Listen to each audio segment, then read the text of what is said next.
What is going on, guys? Talk Chelsea here. Another video, 5 days in a row. Today we're just going to be talking about general transfer rumours once again. The Lampard video is coming out, but things just keep on coming up.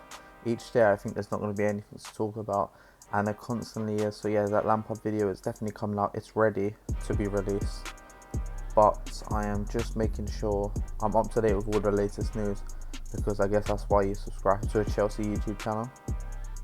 Now, starting off, we're going to be talking about Willian's contract negotiations.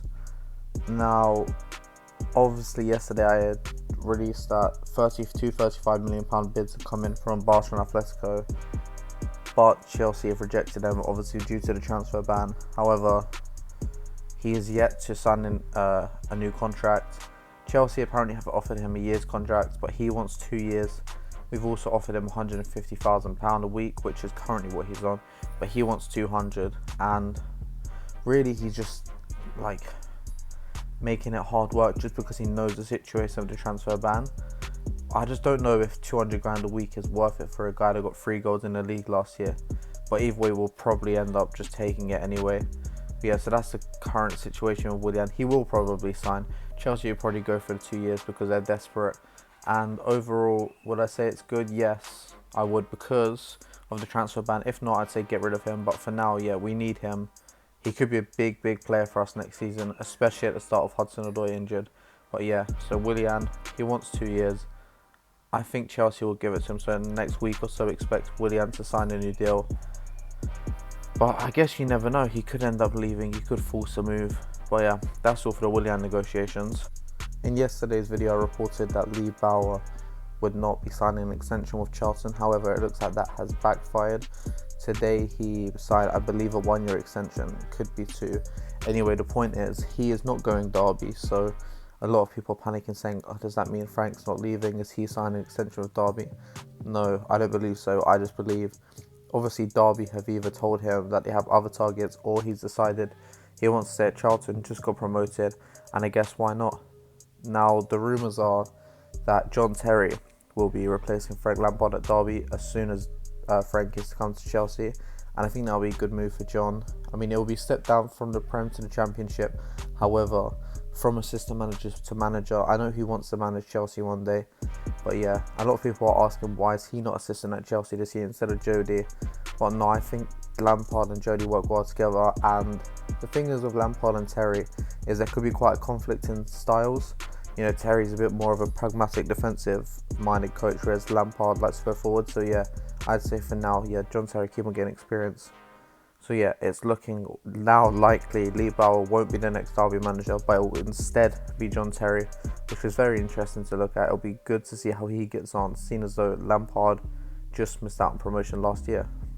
Moving on to the big news of the day, which is in regards to Chelsea's backroom staff. Now, we already know Lampard probably coming in with Zola leaving the club and Jody replacing Zola as the assistant coach.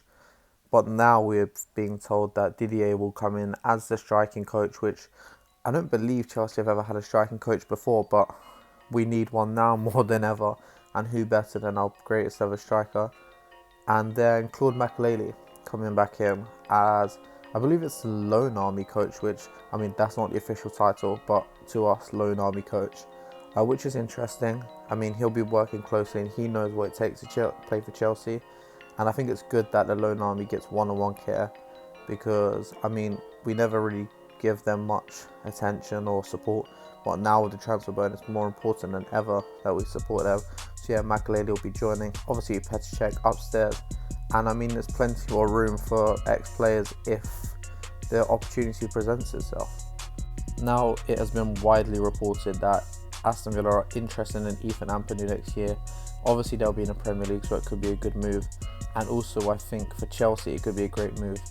Although we have the transfer ban, I'd say we've got 5 centre-backs who are probably better than him at the minute in Rudiger, Luiz, Christensen, Zuma and Felix Mori. So even Jake Clark-Salter, who has been captaining, well, he will captain the under-21 side tonight against France. So yeah, why not let Ampadu go, get some much needed experience. And if John is to stay there, what a great centre back to learn your trade off. But yeah, I'd say let him go and get the experience, but try and put a clause in where he has to play a certain amount of minutes for them next season, and it will be a perfect move. And lastly, I just want to talk about our current striker situation with our our main three options being Olivier Giroud, Tammy Abraham and Michy Batshuayi, and who really is the man we should look for next season as our main guy. Now for me, initially, I thought Tammy in the league games, cup games, Giroud in the Champions League possibly for the experience. However, now thinking about it, Michy's charisma could bring a lot to the team, even if he's not to play, but he's to be a bench player. But you never know, he could hit the ground running, because we know he's a goal scorer. He's got that, but his all-round play's been lacking. So yeah, I'd say I'd keep those three and have Michy on a rotation. But the thing is with strikers, it should be a meritocracy. So if one performs and one's not, there shouldn't be no favourites. So I hope if Frank comes in, he can be like that, which I'm sure he will. He's ruthless.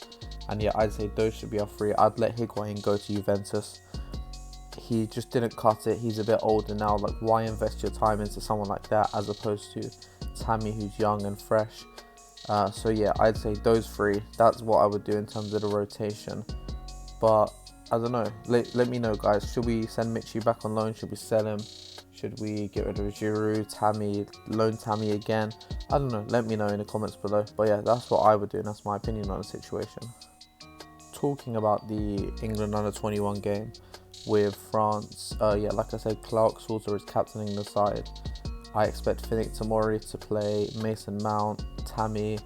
There's a few more Chelsea youngsters. Obviously, Reece James is injured, but there's a few more Chelsea youngsters in and around the squad. But those are the ones I really expect to play, and I think I might make a video on it.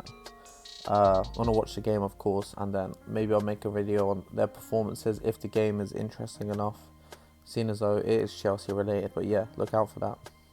Now that is going to be all for this video. I hope you guys enjoyed. Like I said, tactical analysis coming soon.